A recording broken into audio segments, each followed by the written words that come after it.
Good morning, my dear student. Welcome to Gayatri school Sanchore YouTube channel. आज अपन class 10th की science का lecture 4 पढ़ने जा रहे हैं। इसमें अपन इसके पिछले वाले लेक्चर में अपन ने पढ़ा था ओम्स लॉ के बारे में, थ्योरेटिकली देखा था। ओम्स लॉ क्या था कि यदि किसी चालक की भौतिक अवस्था जैसे ताप एवं उस चालक की स्टेट समान रहें तो उस कंडीशन में उस चालक तार के सिरों पर उत्पन्न विभवांतर उसमें प्रवाहित धारा के समानुपाती होता था कि delta V proportional to I. ये विभवांतर अपन ने वहां लिया था वी प्रोपोर्शनल टू आई, अपन del V proportional to I. ठीक है, तो यहां से अपने पास आया था आर इक्वल टू देखिए, हाँ इसको v बराबर आर है, तो R equal to V upon I. और इसका मान ये v तथा i के मान पर निर्भर नहीं करता है। ये केवल जो चालक तार है उस चालक तार के पदार्थ की प्रकृति एवं ताप पर निर्भर करता है। ठीक, अब ताप पर वगैरह कैसे निर्भर करेगा, देखिए अपन कि ये अपने पास कोई चालक तार लिया जाए। अब चालक तार के अंदर यहाँ पे फ्री इलेक्ट्रॉन्स होंगे, electron electron electron electron electron electron. जब तक अपन इसके सिरों पर विभवांतर नहीं लगेंगे तब तक यहाँ पे आवेश से वो मुक्त रूप से यादृच्छ गति करते रहते हैं, लेकिन ये आवेश यहाँ से बाहर नहीं जाएंगे, अर्थात इस चालक वस्तु से बाहर नहीं जाएंगे। ठीक है, ये यादृच्छ रूप से गति करते रहते हैं। अब ये इसके सिरों पर जैसे ही अपन टेम्परेचर की बात करें, अपन ये सामान्य ताप, अब टेम्परेचर जैसे ही बढ़ाएंगे, टेम्परेचर बढ़ाने के कारण ये इस चालक तार को कौन सी ऊर्जा मिलेगी, उष्मीय ऊर्जा, ताप ऊर्जा। अब आप जानते हैं कि ऊर्जा को न तो उत्पन्न किया जा सकता है ना ही नष्ट किया जा सकता, मतलब ये उष्मीय ऊर्जा लेकर यहाँ के इलेक्ट्रॉन्स होंगे वो उसकी गति या उनका वेग और बढ़ जाएगा, जिसको अपन कहेंगे तापीय वेग होगा, वो इंक्रीज होगा। अर्थात इसके अंदर इलेक्ट्रॉन की काइनेटिक एनर्जी वो क्या हो जाएगी, इंक्रीज होगी। अब उस इंक्रीज होने के कंडीशन के अंदर जो आवेश या इलेक्ट्रॉन मूव कर रहे हैं उस कंडीशन में जो आवेशवाहक है उनकी गति के अंदर ये बाधा भी डाल सकते हैं। क्या करेंगे, बाधा भी डाल सकते हैं। इसको और आगे डिटेल में पढ़ेंगे अपन, जब रेजिस्टेंस टॉपिक पूरा लेंगे तब इस ताप पर क्या प्रभाव वो भी पड़ेंगे। अब देखें, जैसे ही इस चालक तार का कुछ प्रतिरोध होगा, जैसे ये अपने पास ये चालक तार है और इस चालक तार के प्रतिरोध को अपन इस चिन्ह के द्वारा व्यक्त करते हैं। अब जैसे इसके ऊपर अपन क्या जोड़ेंगे, बैटरी। अब बैटरी जोड़ने के कारण इसका एक उच्च विभव वाला सिरा होगा, एक निम्न विभव। बैटरी आपने देखे होगी कुछ इस प्रकार की होती, एक ये पॉजिटिव, दूसरा ये नेगेटिव। यहाँ से अपने पास पॉजिटिव सिरा जोड़ेंगे, यहाँ पे नेगेटिव। ठीक, ये उच्च विभव वाला होता है और ये निम्न विभव। यहाँ से धारा उच्च विभव से निम्न विभव की तरफ प्रवाहित होती है। ठीक है, हाँ ये होगी बात बैटरी की चालकता। उसके बाद में अब इस परिपथ को बनाएंगे, इसके ओम्स लॉ को भौतिक सत्यापन कैसे करेंगे कि ये कह रहा है कि V तथा I इस दोनों का अनुपात क्या रहेगा, समान रहता है, कि समान भौतिक अवस्थाओं में विभवांतर तथा धारा का अनुपात क्या रहेगा, समान रहता है। उस कंडीशन में अपने पास एक चालक तार लेंगे, एक वोल्टमीटर लिया है। ये क्या है, वोल्टमीटर, जो इस चालक तार के सिरों पर विभवांतर का मेजरमेंट करेगा। ये कहलाएगा बस अमीटर जो इस परिपथ में धारा प्रवाहित हो रही है उसका मेजरमेंट करेगा। ये कहलाएगा हमारे पास वोल्ट मीटर। दूसरा ये कहलाता है धारा नियंत्रक, या फिर अंग्रेजी में आर लिखा रियोस्टेट। ये रियोस्टेट क्या करता है, कुछ ऐसा इक्विपमेंट होता है, ये इसके अंदर ऐसे तार लपेटे होते हैं, गोल सी वस्तु होती है, और इसके अंदर एक फिक्स सिरा होगा और एक मूवेबल सिरा होगा। इसमें एक तार को यहाँ से कनेक्ट करेंगे, दूसरे तार को यहाँ से करेंगे, ये यहाँ से दूसरे तार से के द्वारा कनेक्ट होंगे आगे वाला कुंजी से, और एक वोल्ट मीटर के से।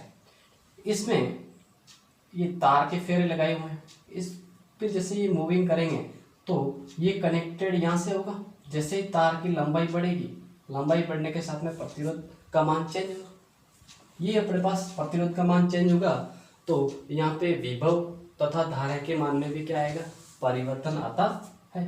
तो ये अपन कह सकते हैं इसको परिवर्ती प्रतिरोधक भी कह सकते हैं।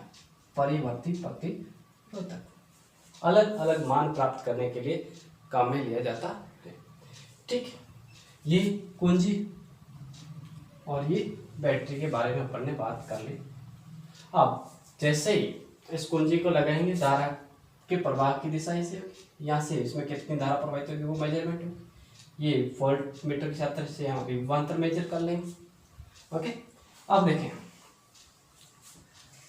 अब इस प्रतिरोध परिवर्ती प्रतिरोध के धारा नियंत्रक के साथ से अलग अलग मान लेंगे। ए तथा बी का मान अलग अलग मानों के लिए अपन एक ग्राफ बनाएंगे।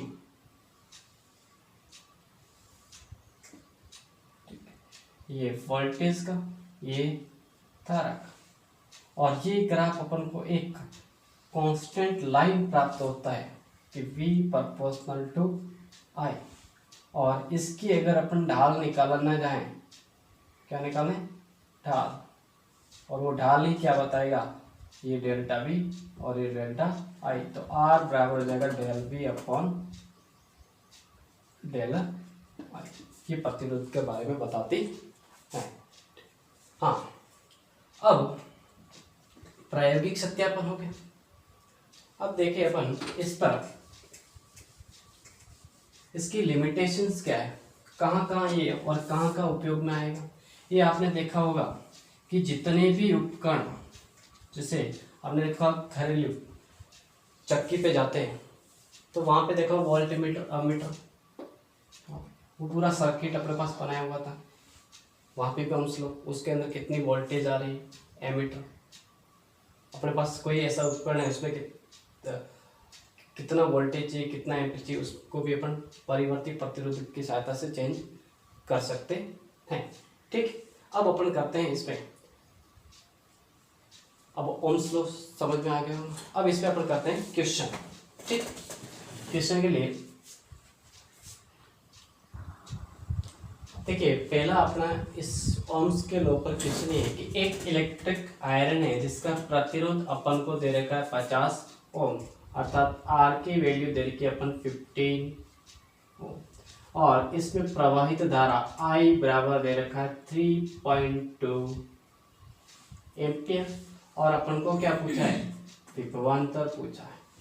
ठीक है, तो आपको पता है कि V बराबर होता है R इंटू I। ठीक है, तो V बराबर हो जाएगा R की वैल्यू 15 इंटू 3.2, तो ये लगभग कितना होगा, ये हो जाएगा 160 वोल्ट। कितना, तो विभवांतर कितना होगा इलेक्ट्रिक आयरन के सिरे पर, 160 वोल्ट। अब देखें नेक्स्ट क्वेश्चन, इसमें क्या दे रखा है कि एक 15 ओम प्रतिरोध के तार को 3 वोल्ट की बैटरी से जोड़ दिया जाए। क्वेश्चन बड़ी सिंपल है। इसमें R की वैल्यू कितनी दे रखी है, 15 ओम, और V की वैल्यू अपन को दे रखी है 3 वोल्ट, और अपन को ज्ञात करनी है I, प्रवाहित धारा। याद रखें V equal to R I, तो I बराबर क्या हो जाएगा, V upon R। V upon R, और तो V अपॉन R कितना हो जाएगा, V की वैल्यू 3 और ये 15, लगभग कितना आएगा 1/5 अर्थात 0.2 एम्पियर।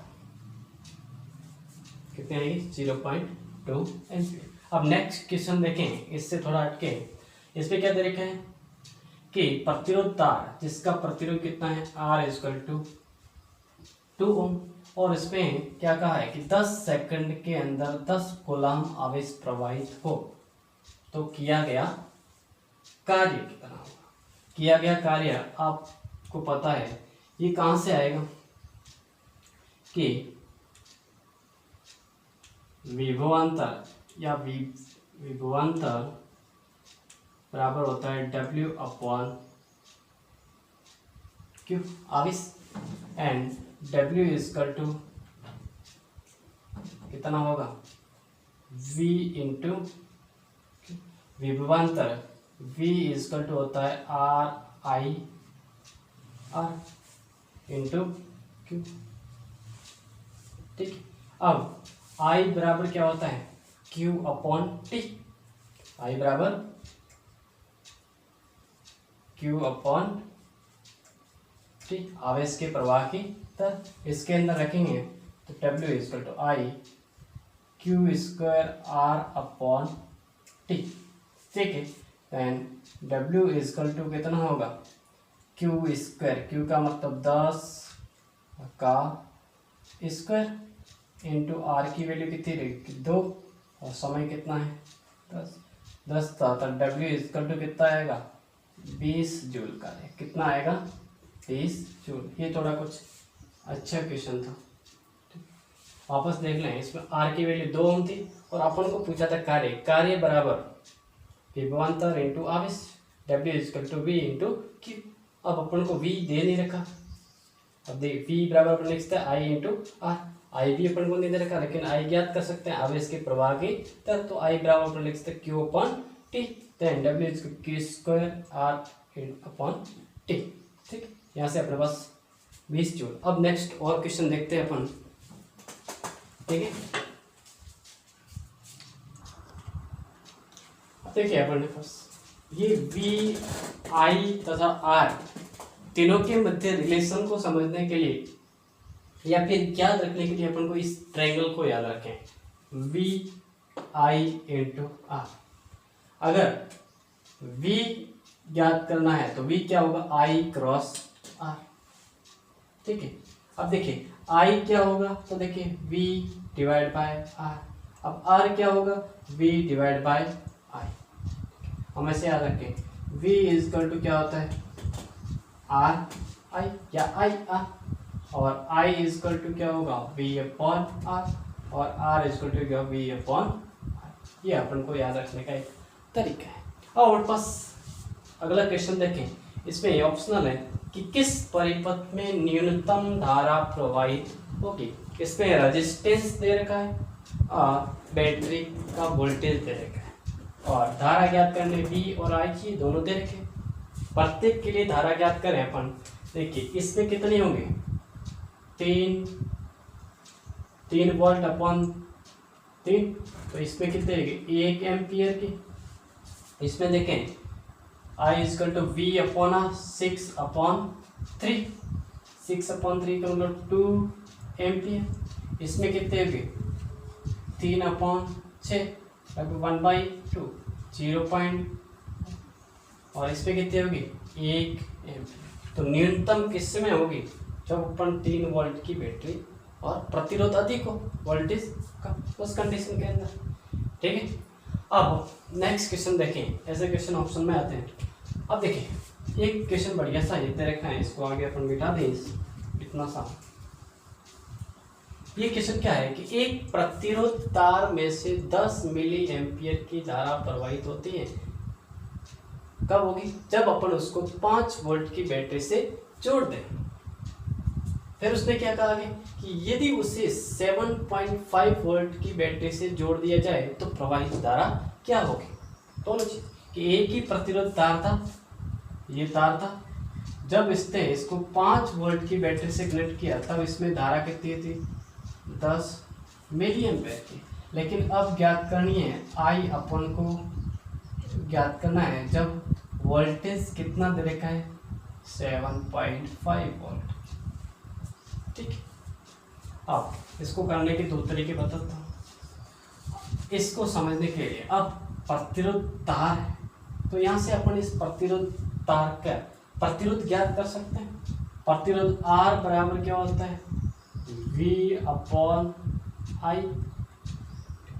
तो R इक्वल टू V कितना दे रखा है, 5 वोल्ट और एम्पियर 10 मिली एम्पियर। अब मिली होता है, याद रखें कि मिली ये 10 की पावर होती है -3, तो ये आएगा 10 की पावर -3। तो R इक्वल टू ये 5 अपॉन देखा जाए ये 10 इंटू ये ऊपर जाएगा 10 की पावर 3, तो ये कितना आएगा, R इक्वल टू 500 ओम। कितना प्रतिरोध है, कितना 500 ओम। अब प्रतिरोध तो सेम रहा क्योंकि प्रतिरोध वही था, केवल बैटरी चेंज की, तो इसका भी प्रतिरोध R का मान तो कितना होगा, 500 ओम ही होगा। तब अपन यहाँ से धारा ज्ञात कर सकते हैं, I इक्वल टू क्या होता है, V/R। तो I इक्वल टू V कितना दे रखा है, 7.5 डिवाइड बाई 500, एक हटाएंगे तो I इक्वल टू 7.5/5। ये कितनी बार जाएगा, देखें कटिंग करें तो ये जो तारा आएगी वो अपने पास। अब इसमें और देखें डायरेक्टली कि प्रतिरोध बराबर है, तो मैं कह सकता हूँ यहाँ पे V1/I1 बराबर V2/I2। प्रतिरोध समान है तो अपन इसे बराबर कर सकते हैं। ठीक, तो इसको यहाँ पे I2 ज्ञात करना है, I2 को इधर ले जाए तो V2/V1 इंटू I1। V2 कितना है, 7.5, ये कितना है 5, I कितने हैं 10 इंटू 10 की घात -3। तो यहाँ से भी मेरे पास I2 की वैल्यू आ जाएगी। ठीक, चल आज के लिए मेरे पास ये कंप्लीट हो गया। ओम्स के लॉ के बारे में, ओम्स का प्रायोगिक सत्यापन भी देख लिया। अब अपन आगे केवल पढ़ेंगे प्रतिरोध क्या होता है, प्रतिरोध किस प्रकार अन्य राशियों पर निर्भर करता है। ठीक, कल का लेक्चर अपना यही है। धन्यवाद।